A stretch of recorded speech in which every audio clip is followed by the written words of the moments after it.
You are listening to the It's Your Time podcast, and I'm your host, Certified Life Coach Michelle Arnold Burke. In today's episode, I'm discussing control and trust.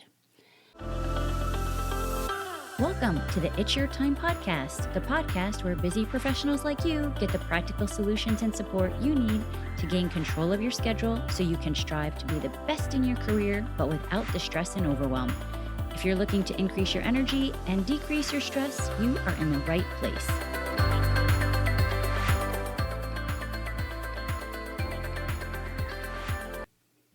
Hello. Welcome back to the podcast, friends. I am going to jump right into today's podcast. I have been noticing some topics that have been coming up this week in coaching, and I think it's important to talk about here. Today, I want to talk about control and trust. And listen, I am first in line with the folks signing up as control enthusiasts. It sounds so much better than control freaks, right? Thinking we can control others is such a fascinating topic to talk about, and I think there are a couple of angles to look at it. Many angles, of course, and today I want to touch on just a couple of those. First off, controlling others, thinking that we control others, is a lie. We might think we can, and even as I say that, there may be times when in the past we have been able to manipulate, dare I say, by doing and saying things that we think others want to hear, and then we think we make them happy. And so that might have us believe that we can, in fact, control them. And it might work to a point, but friends, it gets exhausting and it doesn't always last. And more importantly, you are not being your authentic self when you are trying to manipulate yourself to make others happy. It's not stepping into the power that you hold with your own uniqueness. The truth is, the one thing that we actually can control in life are our reactions to everything in life, which that, I think, is great news. That's where we hold the greatest power. And if we really believe that we can control all of our reactions, and that is what actually creates the results in our life, well, that can be a much lighter task versus trying to control all of the externals in life. Now, let's talk a little bit about why most of us do try to control things, and I want to take a moment to be clear. I'm not talking about the control that may come from dominance. That's not what I'm talking about here today. I'm talking about wanting to control things because we worry things will go wrong if we don't. It comes more from anxiety. So it might be controlling your teammates by telling them how to do things versus allowing them to figure it out. It might be controlling your spouse, maybe checking in on, things like exercise habits, drinking habits, social media. And let me just say, it is all with really good intention. It's usually because we think we need to help them. Maybe for your teammates, you want to help them excel in their positions, or if it's for loved ones, keep them safe, or maybe keep them healthier.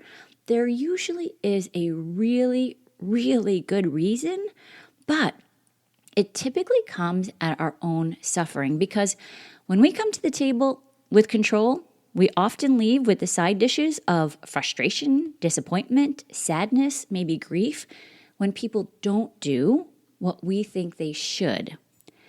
We do not want to base our emotional happiness on the actions of others.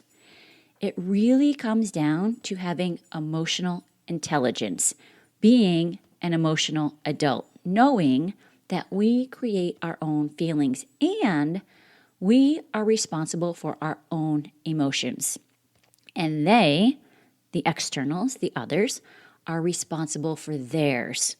So you don't have to stay small because you worry that it might upset somebody or disappoint others, but we do need to be willing to process the emotions that we have along the way.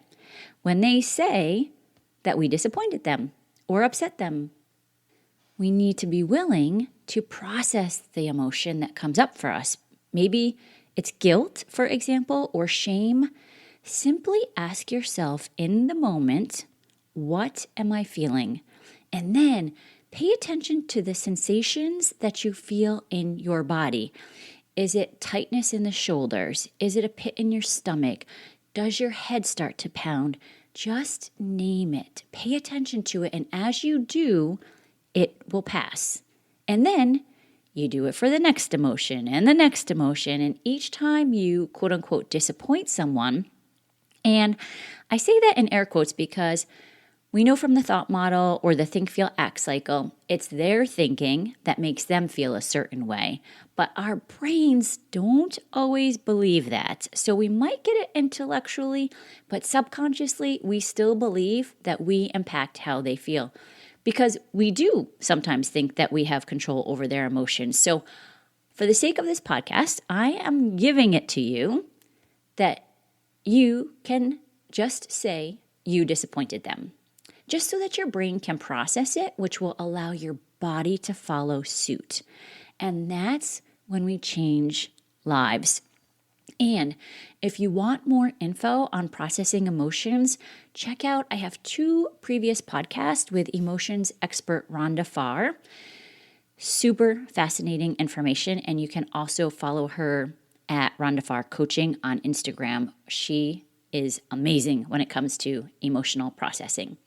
Now, the opposite of control we can look at as trust. Because trust is defined as a firm belief in reliability or ability or strength of someone or something. And what I want to suggest today is that we trust more in ourselves. We trust in more of what we determine success to be, for example, than what we think others might think it looks for us. The highest sense of empowerment is when we can trust ourselves. And I just did a Peloton ride this week with Christine for Women's History Month, and it really had some things to reflect on. And I loved what she said here. She said, let us find value based on our own approval. Let us turn our heads and eyes inside to all that magic that is within us, our intuition, our creativity, our voice, so that we are empowered by what we ourselves are made of. Let this moment here be a punctuation, a moment to remember the moment you shifted your focus to trusting yourself, to be your own. And you know, sometimes people will come to me for coaching on confidence, but the truth is self-confidence is simply the belief or the trust that you will figure it out. And the way you figure it out, quite honestly, is often through failing and learning and being willing to try again. And in that process comes along more emotional work. But we need to trust that you will always have your own back. You will process any emotions that come up, and you will know that you can handle any emotion that comes up, and that you will know exactly what the next right step is. And I think when we can all focus on more of that, and maybe less of trying to control others because we're afraid of what we might feel if they don't approve, that's when we change our lives. Instead, let's think more about what we feel when we don't honor the internal knowing of what we do want to do. And that might be going for a promotion or starting a new job or leaving a relationship or moving. There's so many things that it can show up as. What if it really had nothing to do with everyone else and all the externals, and it really had to do with you knowing that you already have everything you need within you? Interesting thought, right, friends? And as Christine also said in the ride, I love this. It is our words, our actions, our integrity, our grace, our own self-willed impact upon ourselves and the direction of our lives that moves us. Let this lead you. Let this shine from you. So good. And don't get me wrong, so often when I talk about knowing more of what you want to do, doing more of what you want to do, our brain wants to say, that might be selfish. It is not selfish. Think about it. When you can lead from that place and shine from that place, you open up so much more possibility for others. Trust that, my friend. Trust you will figure it out. Empower others and trust they will figure it out. We are all on our own journey.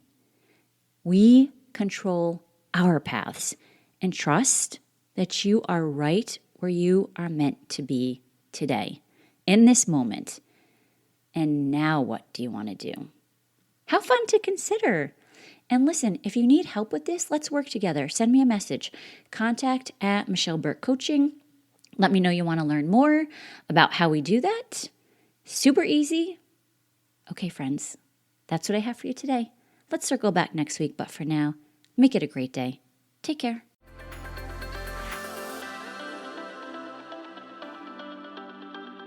Did you know you can take this work to a deeper level with me one-on-one?